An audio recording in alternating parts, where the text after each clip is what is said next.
Stephen A. Smith here giving you guys the plays of the week. We had Colorado defeat Notre Dame in a big one to now be ranked top 5 this week. This play right here was absolutely amazing by a top 5 freshman wide receiver, Alex Fritz.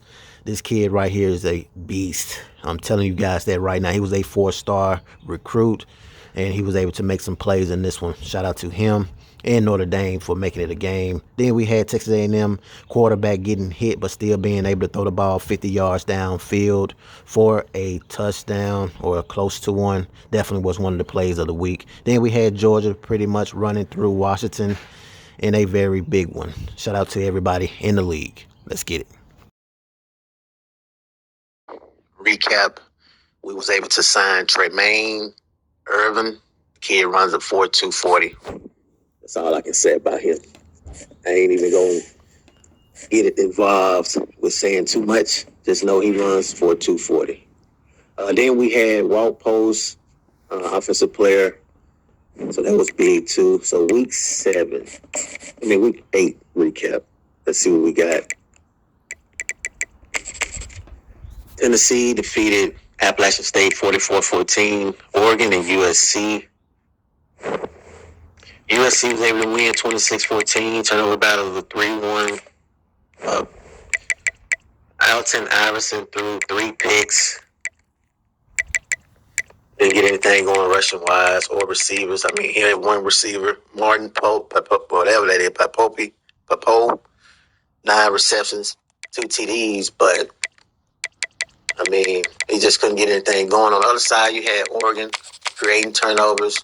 He had a sophomore free safety with the interception. His wide receivers did great. I mean, they had catches, and he just got the dub. He was able to get the dub. That's all that matters. Wisconsin wins 56-0. Ohio State wins 41-31. Syracuse and Georgia Tech. This was a very close one, man. I mean, it was pretty much close in the first half. In the second half, Georgia Tech wasn't able to really get anything going in that third quarter. Turnovers was 4-1.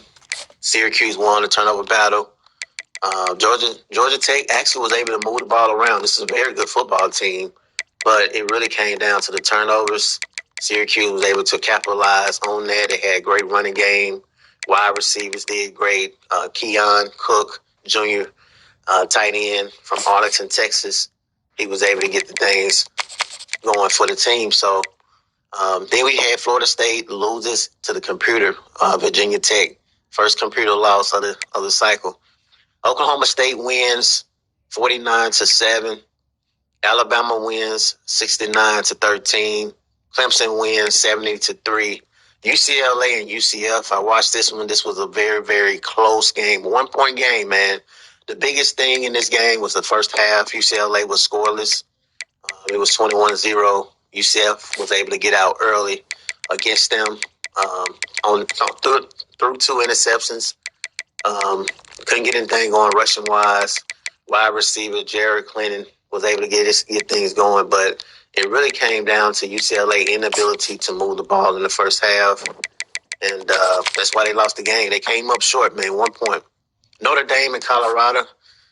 This was a high-scoring game right here. We were able to just score.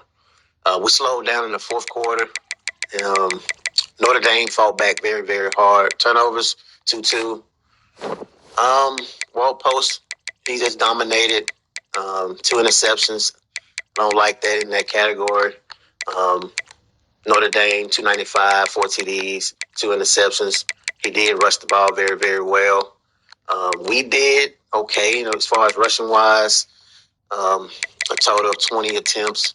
We was able to get the things going, though. I mean, 7.1, 9.1, 4.0.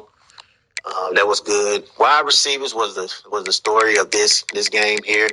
Three different receivers, damn near 4 receivers with 100 yards or more. Notre Dame was able to move the ball, but really was because we was able to just do our thing offensively, man. It's no surprise. We had Georgia and Washington.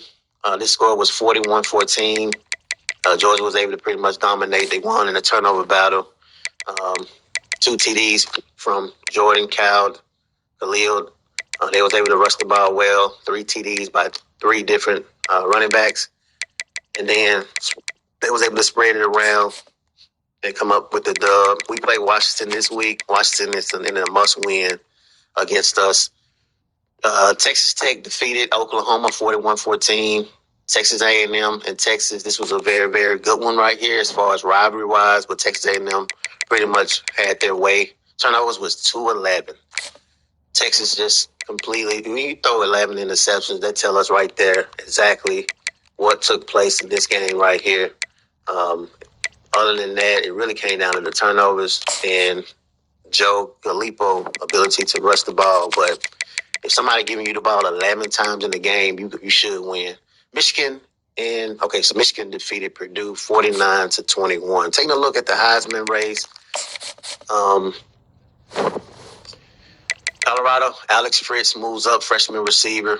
UCF, junior moves down. Marvin Lincoln moves down. James Ramirez moves up, and Dalton Shelley now takes the lead in regards to the Heisman race. Players of the week right now, we had James Ramirez, 6 tackles, 4 sacks, and Josh Santiago, 8 receptions, 227, 28.4 receiving average. And he also carried the ball a little bit as well. 7 minutes we at right now. 5 minutes. Okay, we're looking good. Top 25 right now. We got UCF, Michigan, Miami, Texas A&M, Colorado, Alabama, Wisconsin, Oklahoma State, Syracuse, and Boston College. Recruiting-wise, see if anything has changed. We did sign a wide receiver, very, very fast receiver. That's all we had for this week. Georgia, Notre Dame, Texas A&M, Miami, and Alabama are in the top 5, and then it just goes down from there. They got us ranked 30th as far as recruiting wise, but hey, we're gonna take that with a chip on our shoulders. Game of the week, we have Nebraska and Michigan. I'm gonna go Michigan in this one. Michigan just been rolling. I feel like they're gonna get the job done. Texas A&M and SMU.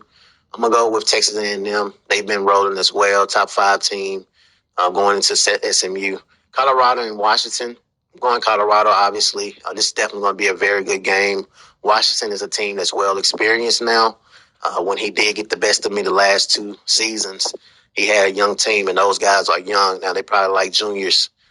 So they are experienced, but I feel like we have that momentum. Miami and Georgia Tech. I'm going to go with Miami in this one. I know it's going to be difficult going into Georgia Tech, considering that he did lose a tough one this past week. But I do think Miami is going to get the job done. Next week, we'll take a look at the standings.